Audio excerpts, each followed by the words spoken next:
الحمد لله رب العالمين والصلاة والسلام على أشرف الأنبياء والمرسلين وعلى آله وأصحابه ومن تبعهم بإحسان إلى يوم الدين أما بعد۔ میرے اسلامی دینی بھائیوں اور بہنوں، سورہ بقرہ کی آیتیں ہم سن رہے ہیں۔ اللہ تعالیٰ کا ارشاد ہے، اعوذ باللہ من الشیطان الرجیم، بسم اللہ الرحمن الرحیم، ان الذین کفروا سواء علیہم أأنذرتهم أم لم تنذرهم لا يؤمنون، ختم الله على قلوبهم وعلى سمعهم وعلى أبصارهم غشاوة وَلَهُمْ عَذَابٌ عَظِيمٌ۔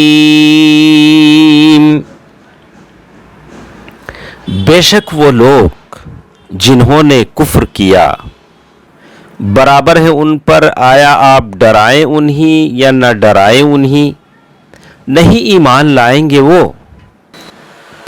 مہر لگا دی ہے اللہ نے اوپر ان کے دلوں کے اور اوپر ان کے کانوں کے اور اوپر ان کی آنکھوں کے پردہ ہے، اور ان کے لیے عذاب ہے بہت بڑا۔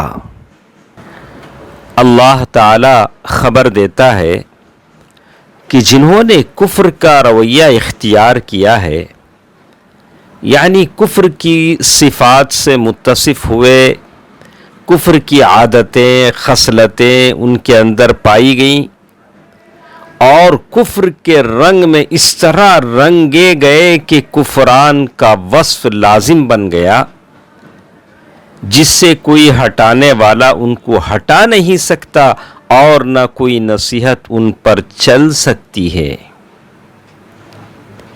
وہ اپنے کفر میں راسخ اور اس پر جمے ہوئے ہیں، لہذا ان کے لیے برابر ہے کہ تم انہیں ڈراؤ یا نہ ڈراؤ، وہ ہرگز ایمان لانے والے نہیں ہیں۔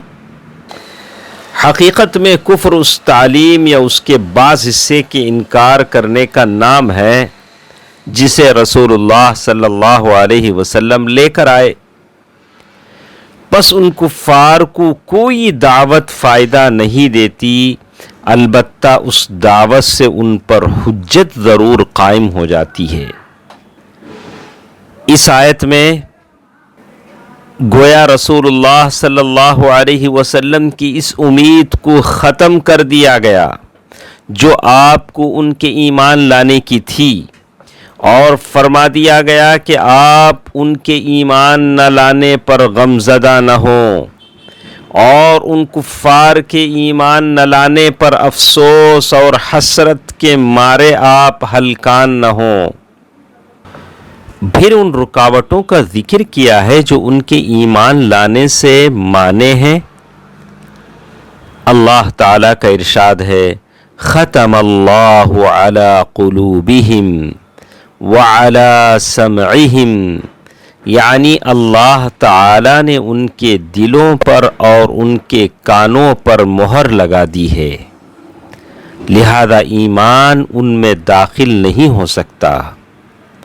پس وہ کسی فائدہ مند چیز کو یاد کر سکتے ہیں، نہ کسی فائدہ مند چیز کو سن سکتے ہیں۔ وَعَلَىٰ أَبْصَارِهِمْ غِشَاوَةٌ، یعنی ان کی آنکھوں کے سامنے پردہ ہے جو انہیں فائدہ مند چیزوں کو دیکھنے سے روکتا ہے۔ یہی وہ ذرائع ہیں جو علم اور بھلائی کے حصول میں استعمال ہوتے ہیں، ان ذرائع کو ان پر بند کر دیا گیا ہے، لہذا ان سے کسی قسم کی توقع نہیں کی جا سکتی اور نہ ان سے کسی بھلائی کی امید کی جا سکتی ہے۔ ان پر ایمان کے دروازے صرف اس لیے بند کر دیے گئے کہ انہوں نے حق کے واضح ہو جانے کے بعد، جان لینے کے بعد بھی کفر، انکار اور عناد کا رویہ اختیار کیے رکھا، جیسے کہ اللہ تعالیٰ نے فرمایا وَنُقَلِّبُ أَفْئِدَتَهُمْ وَأَبْصَارَهُمْ كَمَا لَمْ يُؤْمِنُوا بِهِ أَوَّلَ مَرَّةٍ، سورۃ الانعام آیت 110۔ اور ہم ان کے دلوں اور آنکھوں کو الٹ دیں گے، وہ اس قرآن پر اس طرح ایمان نہ لائیں گے جس طرح وہ پہلی بار ایمان نہ لائے۔ یہ دنیاوی عذاب ہے۔ پھر آخرت کے عذاب کا ذکر اور فرمایا وَلَهُمْ عَذَابٌ عَظِيمٌ، اور ان کے لیے بہت بڑا عذاب ہے، یہ جہنم کا عذاب ہے، اور اللہ جبار کی دائمی ناراضی ہے۔ پھر اللہ تعالی نے ان منافقین کا بھی ذکر فرمایا جو ظاہری طور پر مسلمان ہیں مگر ان کا باطن کفر سے بھرا ہوا ہے۔ اللہ تعالی قرآن کو ہمارے لیے سفارشی بنائے، آمین۔ والسلام علیکم ورحمۃ اللہ وبرکاتہ۔